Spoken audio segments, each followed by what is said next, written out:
This is what we have taken up last week. We started chapter 7, and we spoke about the pluralism and the truth of faith articulations, how many of our faith articulations are simply a matter of drawing together what is our experience and what the Bible or the tradition, Christian tradition, has to say about our own experience, and then coming up with our own assessment of how we are to interpret our current situation in the light of the Judeo-Christian tradition. So in the second part of this chapter, we also spoke about how the scripture, how the Bible is norma normans non normata, how it is a principal norm which becomes the what do you call this, the standard by which we have to make our interpretation of a religious experience, of our faith, of our faith articulations, drawing from the experience itself of the people mentioned in the Bible, particularly the early Christian communities, and then trying to make a sense of what is our experience in light of the experience of previous Christians who were ahead of us. And some of those experiences were written about in the scriptures. And the third section that we started to discuss was already the authority of tradition and dogma. And we said basically that tradition is the bigger reality that we are all involved in, not only tradition from the past, but also even our own present experience will eventually become part of the tradition of the church. So it is important that before our tradition becomes part of the great tradition of the church, we need to examine whether they conform with the standards set by the scriptures in regard to how we interpret religious experiences, as well as whether it makes sense for our own times, in our own place, given our own culture. That is the basically the bulk of the authority of tradition. It's a tradition that is not just of the past, but of a continuing present, heading towards what we call the parousia, or at the end time. So we have begun to discuss the authority of tradition and dogma. Later on, we will talk about dogma itself. And we started by making a comparison with, about the different interpretations that have occurred in the history of the church. For example, interpretation during the time of the patristic age, then during the Middle Ages, Thomas Aquinas and company, and of course, our own interpretation nowadays. There are theologians who are continuing to reflect on what is going on, but given our own perspective, our own cultural framework itself. So we have said that the scriptures and the tradition, they form two important sources of our interpretation. They inform our interpretation. We will examine a little bit more about what we would call the oral tradition, or the practical tradition, or the tradition in relation to the praxis, when we start talking about the criteria for correct interpretation. But also to mention that the whole Christian community is very much involved in the interpretation. So one theologian or several theologians are not unto themselves. They are always situated in the context of the community of believers. So whatever ideas they would propose, whatever interpretation they would propose, have to be accepted or rejected by the by the Christian communities, because that somehow the articulation, the theological articulation of these theologians, of these experts, has in a way to mirror, to serve as a mirror for the experience of the Christian communities. And we're talking about here about the very, very rich and varied Christian communities. But again, to emphasize that the responsibility of reinterpretation rests on the whole Christian community. We call ecclesia. Ecclesia, the ecclesia is always listening to the word of God. So when we celebrate the Eucharist and we pray, for example, we always go back to the liturgy to the word, which is found in the scriptures, and then we assess our own life situation in terms or according to the standard of the gospel passage, the word of God that we hear proclaimed in the community assembly. There's always a need to reinterpret our tradition, precisely because tradition is something living. And there are cultures that receive the tradition, and there are these cultures who sometimes have their own way of looking at things, but there are also cultures that only perhaps would be understandable within a particular context and within a particular time. Therefore, the next generation, the generation after, will need to reinterpret tradition so that it becomes something that is meaningful for them or for the present moment. Sometimes interpretive traditions are looked upon as absolute interpretations. We have to be very careful that we don't really fall into the trap of thinking that our tradition will be absolute. We already know that our tradition in our own time, at this time, will be helpful for the next generation, but it will not be simply copied by the next generation. It will have to be reinterpreted by the next generation. So there is no sense, therefore, of absolutizing our own interpretation. What we can perhaps call an absolute norm would be the kind of direction that is set for us by the scriptures, or in other words, the direction or the orientation that Jesus had revealed to us in the experience that we call the Jesus event to his disciples. And that is the particular direction against which we need to evaluate our own present day interpretations. So whenever we absolutize a tradition, we tend to be absolutizing a particular culture. So as I said before, once we absolutize the way we live as Christians, let's say following the example of the Spanish missionaries, then we are actually absolutizing the cultural framework of Spain, of Spanish people, which is again a kind of a disservice to us who we live in a different times in a different culture. So we need to translate that particular tradition into our own culture. Oops. Oops. I did not put this in a, let me,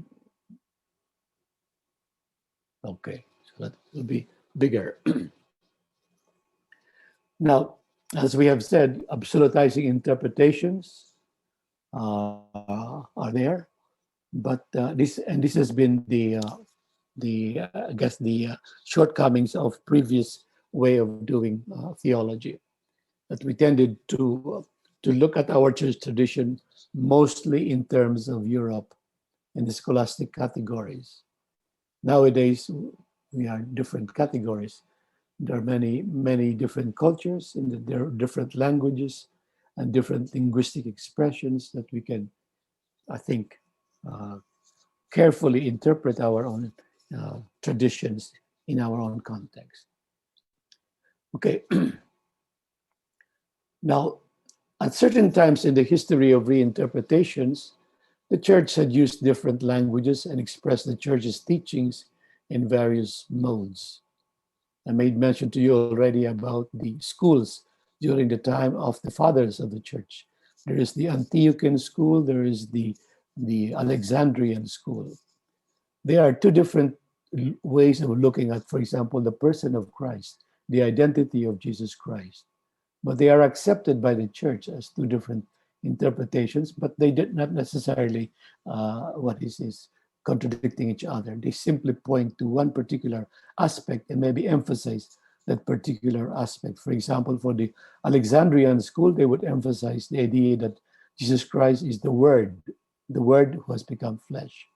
For on the side of the Antiochian, the theologians of Antioch, they would emphasize the humanity of Jesus. Jesus is true God and true man, but of course, from the school of Antioch, they need to understand that this word had become a human being, a person like us. So, but that was only one way, one language, or several languages. In fact, when we speak of a language here, we're not talking simply about whether it's German, whether it's Latin, or whether it's Greek. We're talking about the expressions, the cultural expressions, the linguistic expressions that come with a particular culture. So in the patristic era, there were all kinds of different languages, and more so when we come to the scholastic period. Even if St. Thomas Aquinas was the dominant theologian during the medieval period, there were also what we would call the Franciscan or the Augustinian school, who was also competing with the Thomistic school of Thomas Aquinas. And both of these schools are retained by the church as two ways of looking at our own faith, two ways of articulating. And there are contributions that each of these schools had made to the articulation of our faith in the church. And up to now, we are benefiting from their interpretations. Okay. Now, then, of course, during our own time, as we will see later on when we speak about the systematic theology, you would find that there are people who are using different ways of looking at faith. Before we used to say faith and theology go hand in hand. So, that the faith, philosophy and theology go hand in hand. And then there was even that requirement that for anyone to go into theology, you need to study first philosophy. To a certain extent, that this is still important because many of the way we do theology are philosophical, have philosophical background or have philosophical foundations. And if you are not able to understand those philosophical ideas, you may find it difficult to study or to understand the theological terminologies that we use. For example, the idea of hypostatic union. Hypostasis is something that is a theological term, but it is also something that is based in Greek philosophy. Okay. And the same thing also when we talk about the nature. There are two natures in Christ, the human nature and the divine nature, but the word nature is also a very philosophical terminology. And understanding its philosophical meaning will help a great deal in understanding what we mean when we say Jesus Christ is true God and true man, having two natures but joined together in one person we call Jesus Christ. Okay, now some of these theological expressions have taken on the idea of or the term dogma. Some of these theological philosophical expressions at one point came to be quote unquote absolutized in such a way that departure from this kind of language was even deemed heretical or moving away from the received official church doctrine or dogmas of faith. If you were to ask somebody, what are the dogmas of faith? You will find it difficult. He will find it difficult to enumerate for you all the dogmas of faith. Basically, when we talk about what are the real dogmas of the faith, the dogmas of the faith are what we find in our creed. Those are the dogmas of the faith. If we believe those dogmas, those teachings, those articles of the faith in the creed, then we are good. All other teachings of the church are what we would call well, teachings of the church, but according to a particular uh, school of thought or a particular way of interpreting, let's say, the scriptures or a particular church tradition.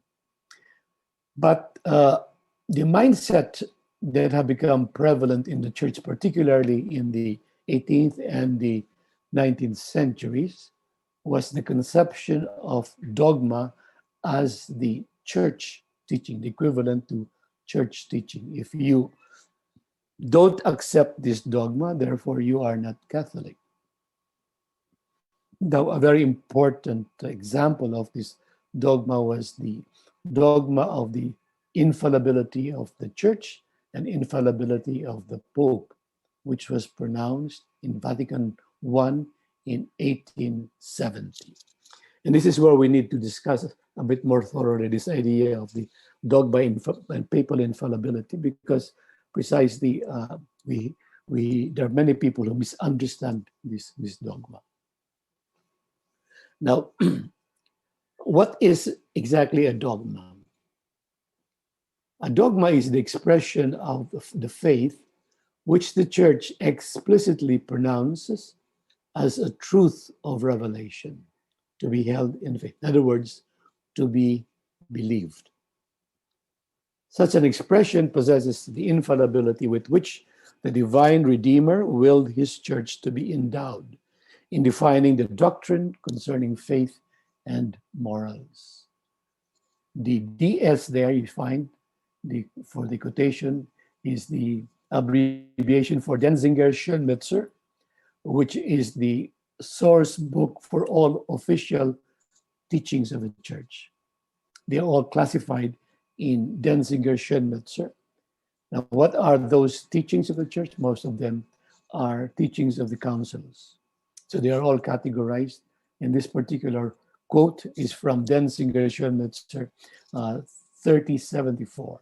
So you can imagine there are many different articles found in this book. The English translation for Denzinger in Schönmetzer is the Christian faith. So if you're looking for whether this one belongs to the faith of the church, you can go to the book entitled The Christian Faith. Two issues here. I think we need to be clear. I think you probably will be talking about this more when you take up ecclesiology. But just to give you a kind of a brief background of the dogma of infallibility, there are two issues that are taken up in this dogma. One is the possibility of infallible propositions. In other words, the question was asked, is it possible for certain pronouncements, for certain propositions, could be understood as infallible? In other words, cannot be wrong.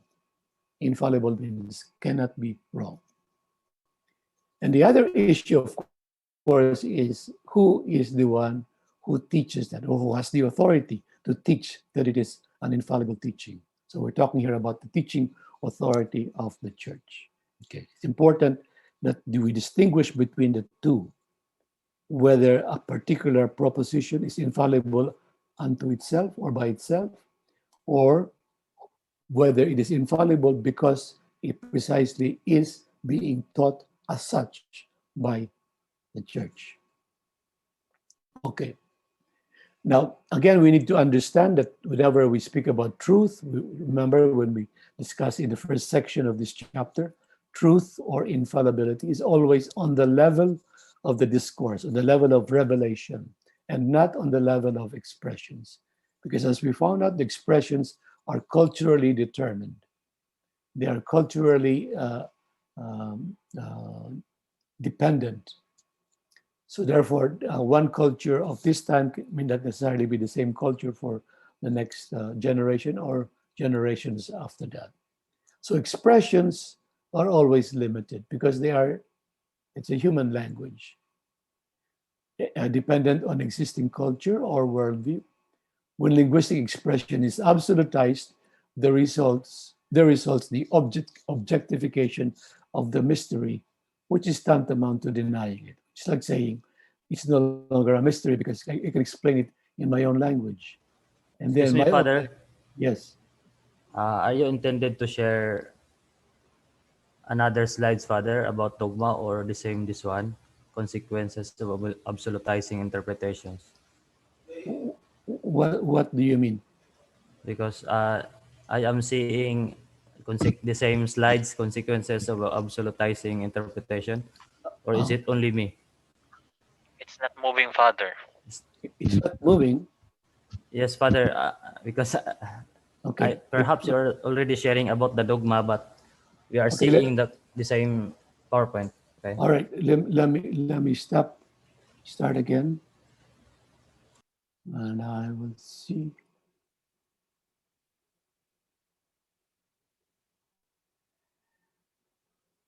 Now, can you see it?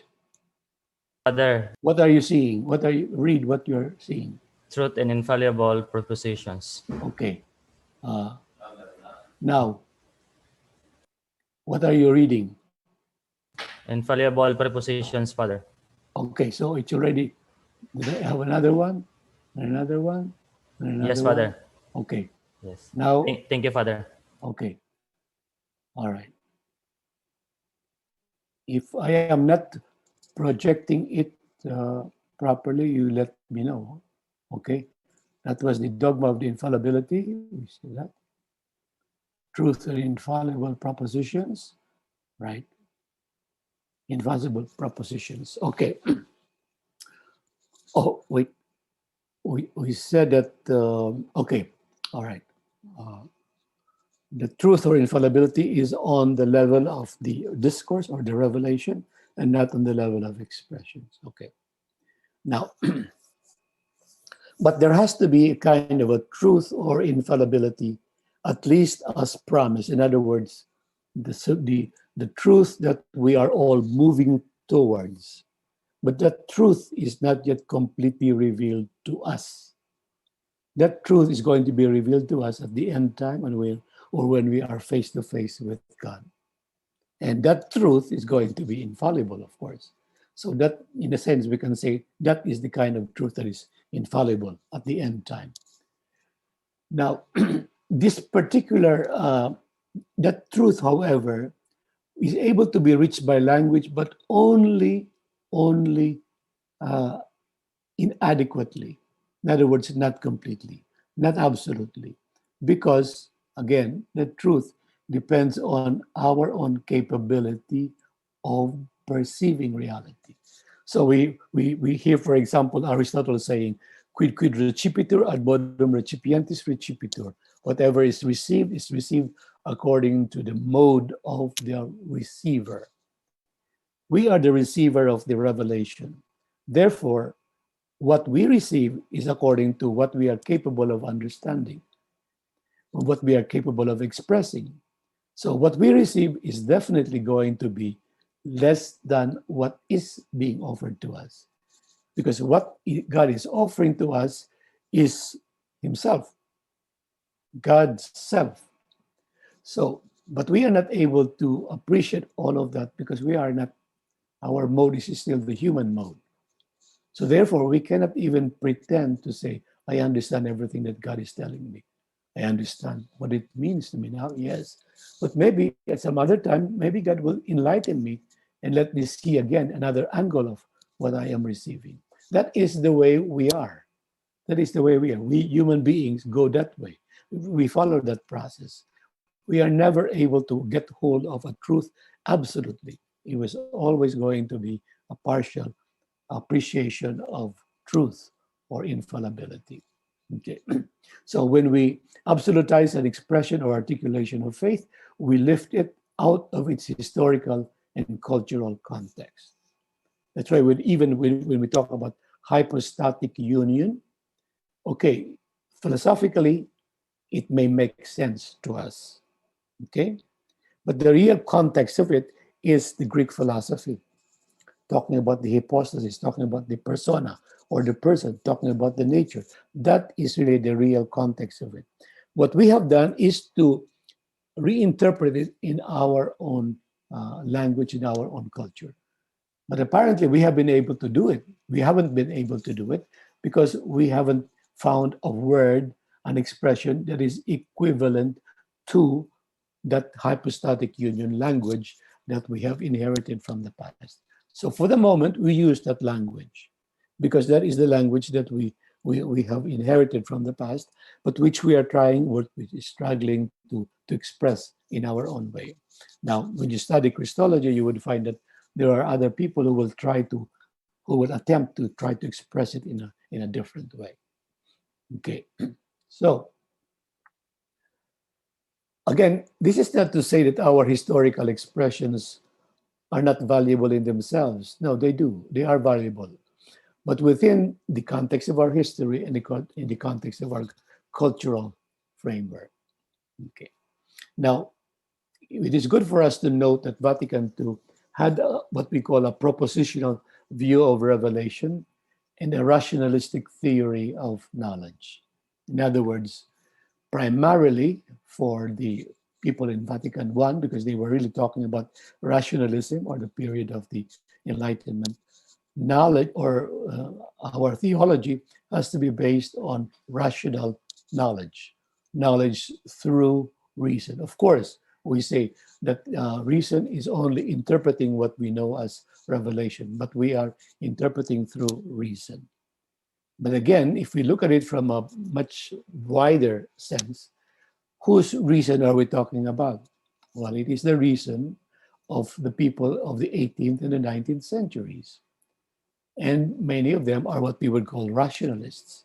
So they would look at their faith statements or their propositions have to be interpreted according to how they looked at propositions as expressing the truth of a particular reality. So to look at it, let's say, from our existential perspective, is not to look at it from the point of view of people in the 18th and the 19th centuries. It's something that's quite different already. But that is, we can understand Vatican I's idea of revelation as propositional, precisely because we are still dealing with what we will call the rationalistic modern period.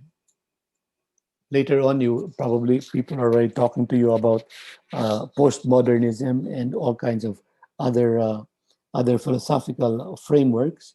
They're no longer talking about rationalism per se.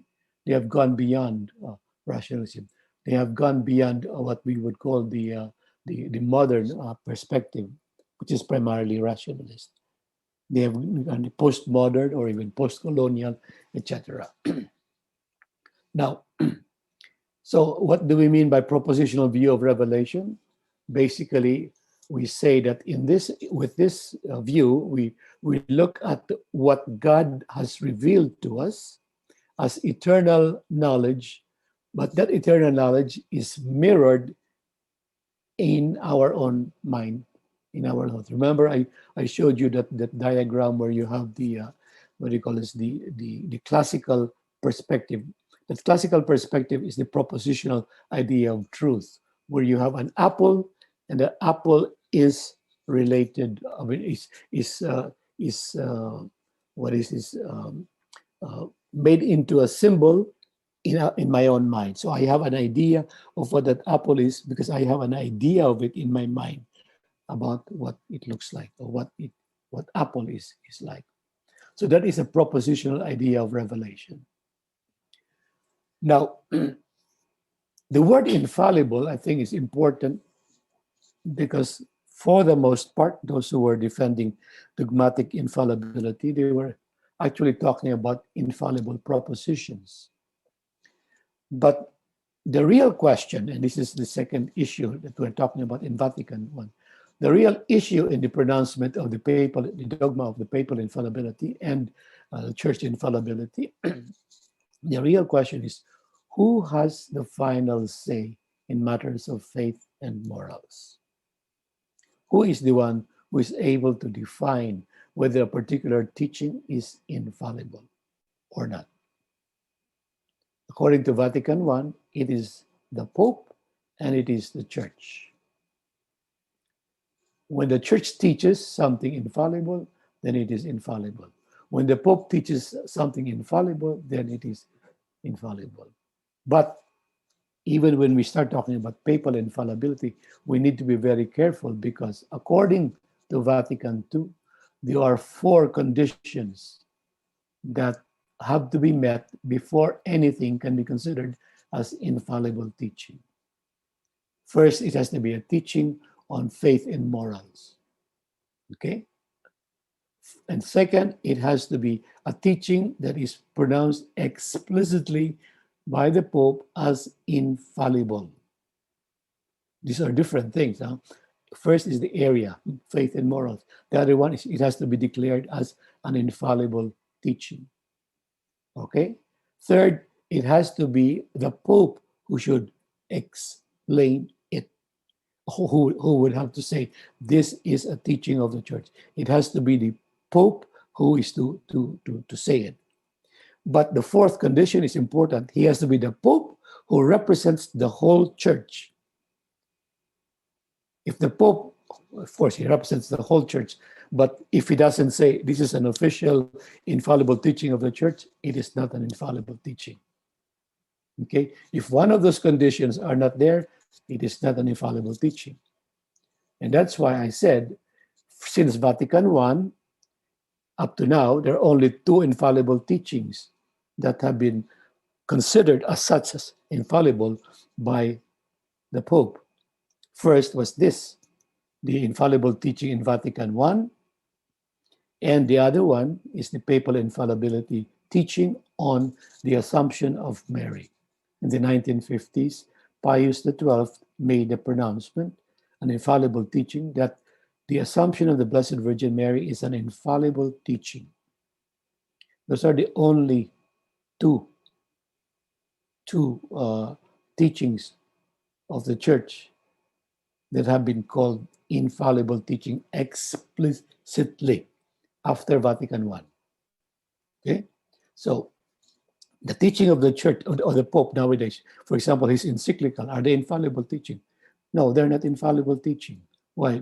Because they pertain to what we would call the ordinary magisterium. The Pope has a teaching office, but not everything that he says, that he teaches us, has to be considered infallible teaching because he doesn't pronounce it as infallible teaching. And that's a very important condition. Okay. Or he could be talking about something that is not about faith and morals. He could be talking perhaps about what do you call this, about climate change. Is it infallible teaching? Is it faith and morals? Yeah, it has to do with moral theology. It has to do with our care for the environment, our care for creation. Yes, but again, the Pope doesn't pronounce it as an infallible teaching because the discussion is still very, very alive, very, very vibrant. There is no need to define it now. Let the discussion go on and on and on, so that eventually we will have a better idea of what could be the right teaching for the church. And that is always the wisdom of the church, to wait and wait and wait until there's a certain time where we're able to say, this matter is already accepted by the whole church and it's just taken for granted, such as the Assumption of the Blessed Virgin. It's been since the very beginning of the church, but it was just pronounced after 2,000 years by the Pope as an infallible teaching. Okay, so who has the final say in the matters of faith and morals? Vatican II would say it's the Pope. Okay, but also, in fact, it's very interesting. If you go back to the historical circumstances of the teaching on papal infallibility, there is another item there that is worth considering. And the item there has to be the historical circumstances when this infallible teaching was pronounced. By the way, it is good for you to know that during Vatican I, when the papal infallibility was supposed to be pronounced, almost a third of the bishops left because, of course, there was already a war. There was a war, but they also were not too keen on defining the papal infallibility doctrine in Vatican I. So, but they went out. So actually, it's only 2/3 of the people who remained. The people who remained, of course, made it an infallible teaching. But there were only 2/3 of the bishops who attended Vatican I who were able to vote on this matter. But nonetheless, The other historical circumstance here is the idea that during this time, the papacy was no longer as powerful as it used to be, both temporally and as a world leader. Temporally, the Pope had lost the Papal States. And when we talk about the Papal States, we could talk about almost half of the present-day Italy used to belong to the Pope as a temporal ruler. In other words, he owned that part, half of Italy, present-day Italy. But there was this revolution in Italy, and the Italian revolutionaries confiscated that property from the Pope. And they only left the Pope the Vatican, plus other areas that were considered as Vatican property. But the rest of Italy were now belong to what they call the Italian nation, the Italian state. So before, there was no such thing as an Italian state. It was only the Papal State, plus the other kingdoms, Kingdom of Naples, and then the Duchy of Milan, and of course, the republics there in Venice and in Florence, etc. Now, this is the historical circumstance for papal infallibility, the pronouncement of papal infallibility. Not only that, with the idea of rationalism, and more people are beginning to question the authority of the Pope and the authority of the religious leader called the Roman Pope. Because now rationalism would say there is the only authority that they recognize will be reason. And there are many things in the church that cannot be explained by reason, can only be explained by tradition coming from different places and now cemented in the person of the Pope himself. So from a moral leadership perspective, the Pope at that time was no longer as influential or as authoritative. There were still people who believe, of course, in the authority of the Pope, especially the Christians or the Roman Catholics. We still believe. But by and large, many other people did not look at the Pope as the supreme leader, religious leader for the world. Okay. Well, nowadays, of course, the church, the Pope continues to exercise a kind of world leadership, but it's world leadership that is much more a moral leadership rather than, a leadership that you are the Pope, so you're higher than all the kings and all the other monarchs in all over the world. So now, this was the historical circumstances. So people have argued that there was really a historical need to make a pronouncement in order to once again reassert the authority of the Pope, and of course, reassert the authority of the Church, especially against atheists, against rationalists, against more secular, anti-clerical forces. Okay, so the idea, however, of papal infallibility was sort of corrected by Vatican II in the 1960s, because Vatican I emphasized papal infallibility almost as if saying that the Pope is an absolute monarch or an absolute leader. But according to the rich tradition of the Church, the Pope is normally referred to as the Bishop of Rome. So he has only ang sakop niya, that his coverage would only be the Diocese of Rome, plus of course as nominal head of the College of Bishops. Therefore, he becomes also the head of all the College of Bishops. He's also the head of it. But Vatican II would look at it more from a bigger perspective, and the bigger perspective is that the Pope, together with the bishops, form a kind of a college. In the same way that Peter and the other disciple apostles also form the College of Apostles. So this is what's happening in the church. Now, that kind of ecclesiology is much wider, more extensive, and more traditional than the ecclesiology of Vatican I. Okay, so does dogma therefore develop? Okay, we can say, of course, a dogma develops. In other words, it undergoes differences in expressions, in articulation, precisely because there are people speaking a different language at different times. Okay, but we can always say that if it is going to be real dogma, then it would have one direction, and that direction is towards the absolute truth, who is God, and of course, under the inspiration of the Spirit.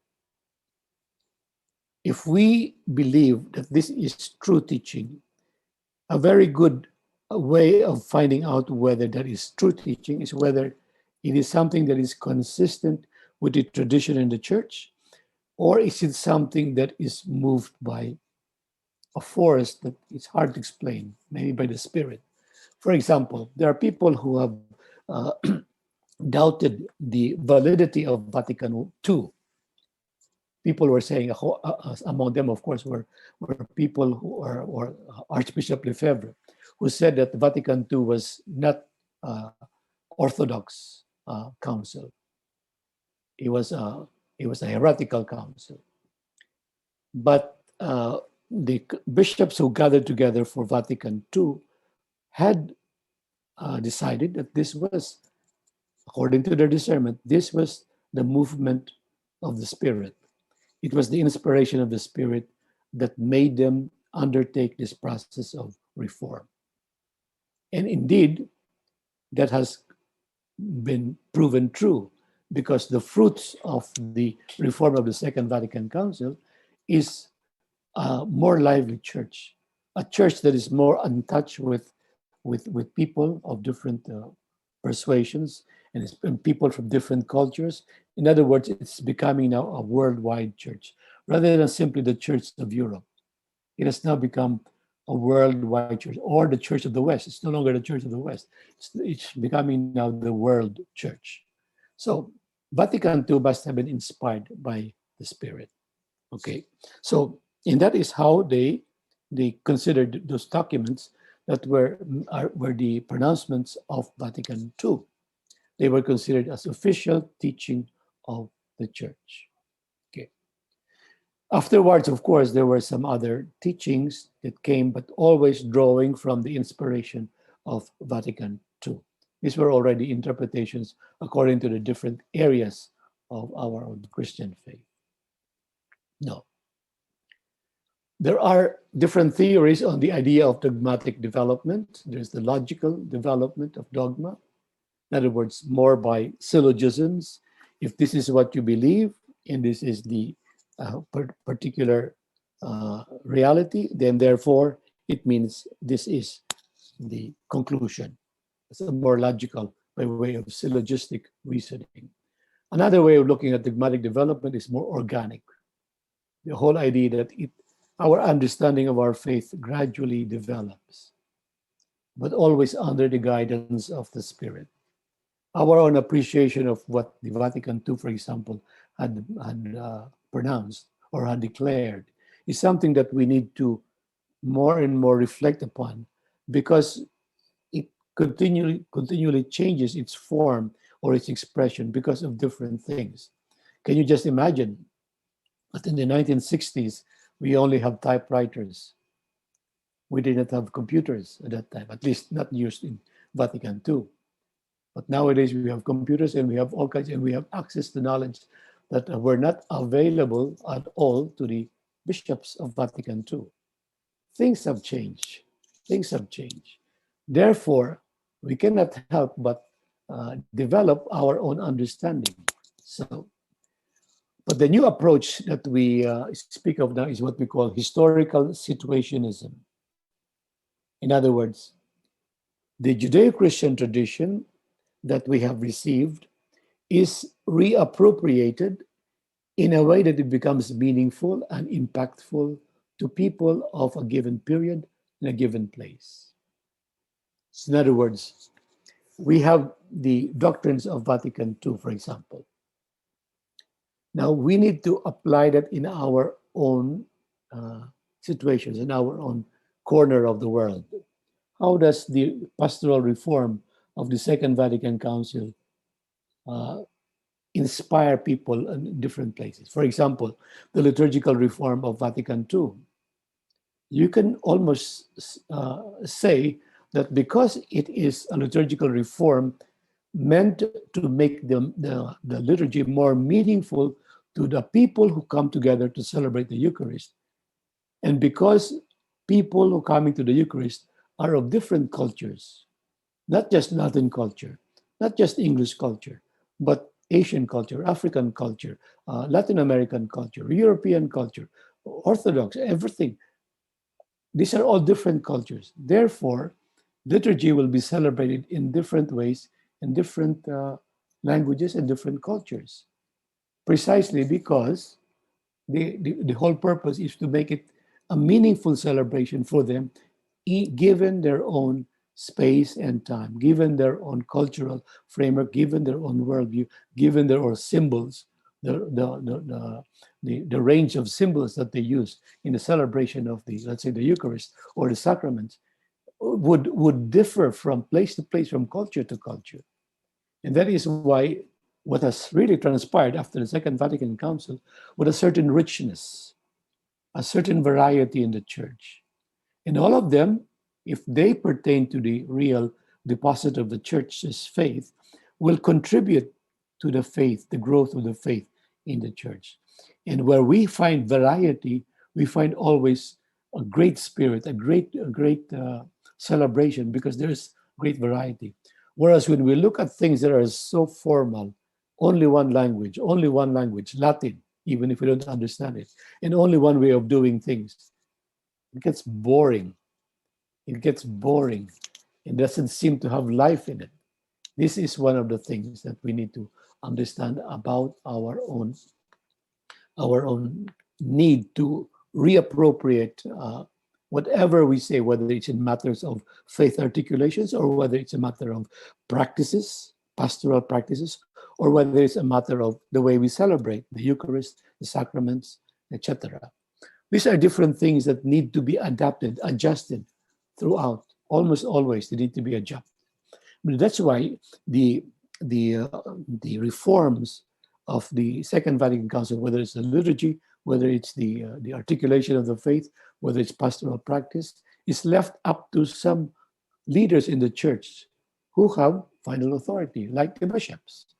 The bishops, after the Second Vatican Council, have gained more authority because they are, in fact, the number one person in a particular diocese who can tell, who can direct the people in the diocese to celebrate the Eucharist in this way or that way.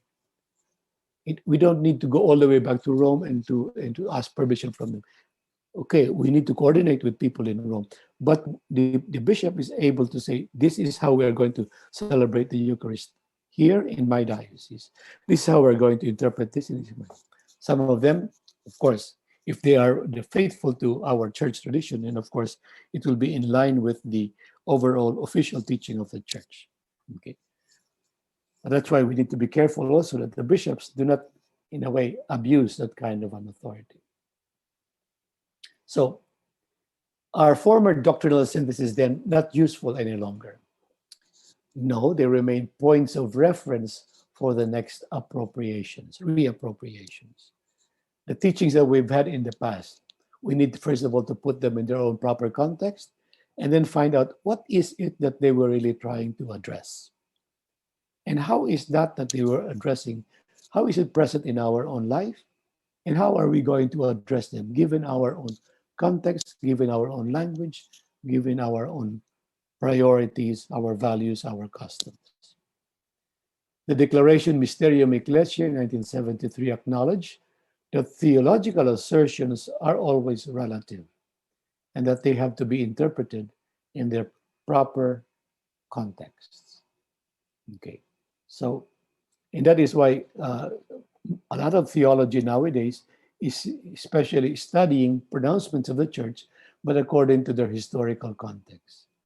And that is why it took me some time to tell you about theology, but it is in their own historical context, precisely because it is important to know that different periods and different ages will have their own way of looking at theology, would have their own way of articulating, would have their own way of formulating the teaching of the church. And the context we're talking about are the level of presuppositions, in other words, context of faith and human knowledge, how we learn. Are we rationalist, or are we more empirical, or are we more idealistic, etc.? Concerns, what are our concerns and issues? What are the thought categories that we use? How do we express this? What is the idea of self? What's the idea of the the essence of one's own person? Okay. And what is the available vocabulary in our own culture? These are the contexts around in which dogma develops. The constant reinterpretation of our dogmatic heritage will set us free from an undue servitude to the past. Sometimes we can become a slave of the past. What is important is to make our faith alive and meaningful today.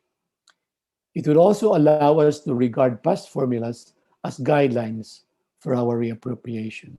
Everything that the councils, from all the way from the Council of Nicaea all the way to the Council of the Second Vatican Council, these are given us guidelines on how to reinterpret our own faith, how to reformulate our articulations in faith.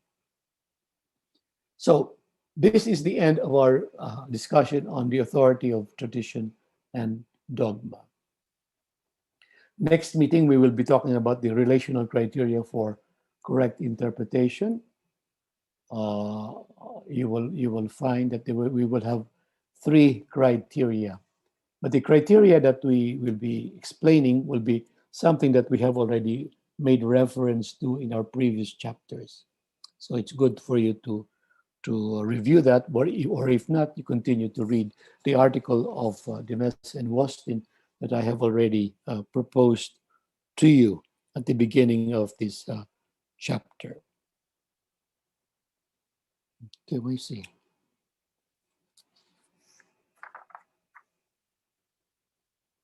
Yeah, okay. All right, let me stop here and let me ask if you have questions.